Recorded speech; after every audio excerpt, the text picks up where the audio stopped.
कि ये देश जो है न रामायण से चलेगा, न गीता से चलेगा, न कुरान से चलेगा। ये देश की व्यवस्था चलेगी तो केवल केवल बाबा साहब के संविधान से चलेगी।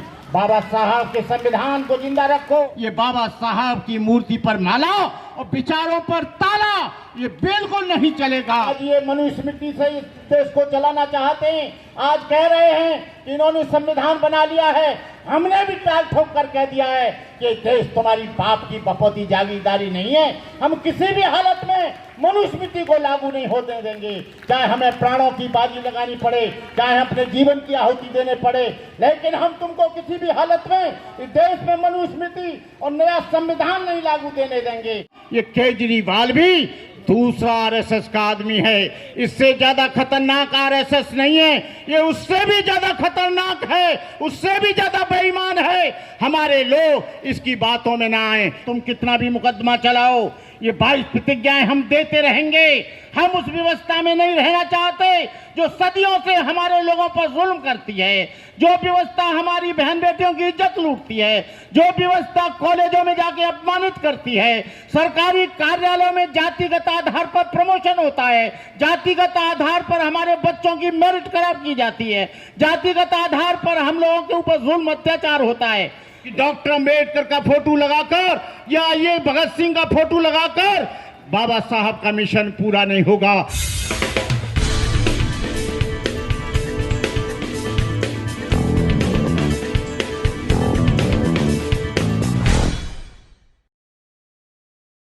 लेकिन उसको इतना राजनीतिक मुद्दा बना लिया है।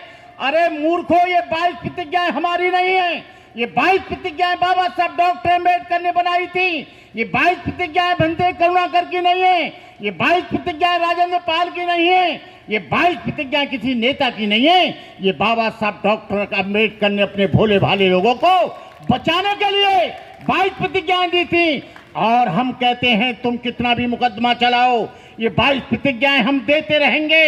हम उस व्यवस्था में नहीं रहना चाहते जो सदियों से हमारे लोगों पर जुल्म करती है, जो व्यवस्था हमारी बहन बेटियों की इज्जत लूटती है, जो व्यवस्था कॉलेजों में जाके अपमानित करती है, सरकारी कार्यालयों में जातिगत आधार पर प्रमोशन होता है, जातिगत आधार पर हमारे बच्चों की मेरिट खराब की जाती है, जातिगत आधार पर हम लोगों के ऊपर जुल्म अत्याचार होता है।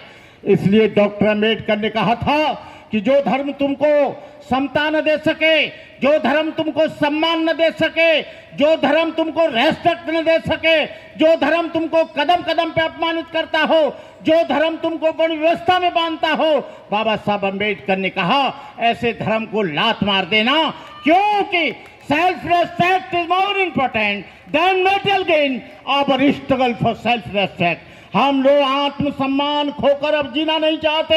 आज ये संविधान को खत्म करने की बात करते हैं।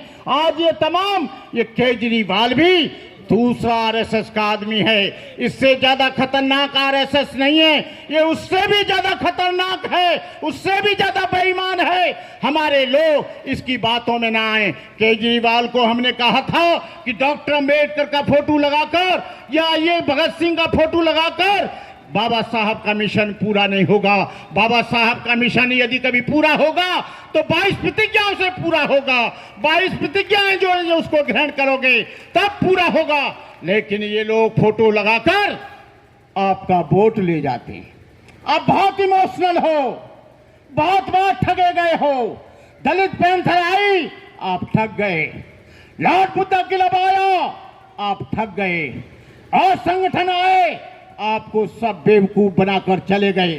किसी ने अंबेडकर का फोटो लगाया, आपने सटाक से वोट उसको दे दिया। कभी झाड़ू लिखाया तो वाल्मीकि ने दे दिया। हम पूछना चाहते हैं केजरीवाल, यदि तुम बाबा साहब में विश्वास रखते हो तो हम लोगों के बीच में आकर बाबा साहब की 22 प्रतिज्ञाएं रखो। ये बाबा साहब की मूर्ति पर माला और विचारों पर ताला, ये बिल्कुल नहीं चलेगा। आप बाबा साहब की मूर्ति पर माला चढ़ाते हो, विचारों पर ताला लगाते हो।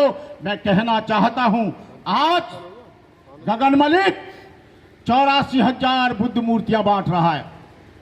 मैंने गगन मलिक से कहा, सांची में, गगन मलिक जी आपको मालूम है कि मूर्ति पूजा कब आई? आपको मालूम है कि बुद्ध की मूर्ति पूजने से कोई मिशन नहीं आएगा, कोई धर्म नहीं आएगा।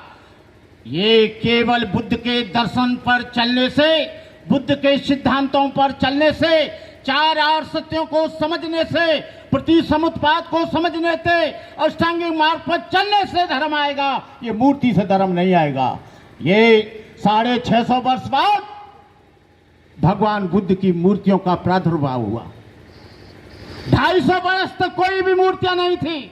जहां जहां अशोक के स्तंभ देख लीजिए, 84,000 बौद्ध स्तूप देख लीजिए, स्तूप तो उन्होंने खड़े करे, लेकिन उन स्तूपों पर भगवान बुद्ध की वाणी, भगवान बुद्ध का धर्म, भगवान बुद्ध का सिद्धांत, भगवान बुद्ध की आइडियोलॉजी, भगवान बुद्ध का कॉन्सेप्ट था उस पर। लेकिन फर्स्ट सेंचुरी में जब कनिष्क पीरियड आया, कुषाण कालीन पीरियड आया, गुप्ता पीरियड आया, सबसे पहली मूर्ति आपको बता दूं, वो जो है मथुरा में बनी, यशदिन नाम के भिक्षु ने बनाई। शौक मगोरा में सबसे सुंदर मूर्ति मिली। वहां के स्थान को देख लीजिए। ये लोग जो कहते हैं कि ये बौद्ध धर्म, अरे भाई ये बौद्ध धर्म तो 2500 वर्ष पुराना ही नहीं। जब ये हमारे प्रधानमंत्री जाते हैं जापान, तो सर पर भगवान बुद्ध की मूर्ति रखकर जाते हैं। मैं बुद्ध देश से आया हूं, मुझे बुद्ध मंदिर दिखाओ, हिरोशिमा नागासाकी का सबसे पुराना बुद्ध धर्म दिखाओ। और जब भारत में आता है तो कहता है कि हिंदू राष्ट्र बनाओ। ये दोनों बात कैसे चल सकती हैं? एक प्रधानमंत्री तुम्हारे सामने, पार्लियामेंट के सामने देश का पवित्र ग्रंथ जलाया जाता है और आप कुछ भी नहीं बोलते हैं। कहने का मतलब यह है कि ये देश जो है न रामायण से चलेगा, न गीता से चलेगा, न कुरान से चलेगा। ये देश की व्यवस्था चलेगी तो केवल बाबा साहब के संविधान से चलेगी। बाबा साहब के संविधान को जिंदा रखो। बाबा साहब अम्बेडकर ने कहा था कि मेरा ये सिद्धांत जिंदा रखना है, ये संविधान जिंदा रखना है, और संविधान जिंदा रखना है तो अम्बेडकर जिंदा है।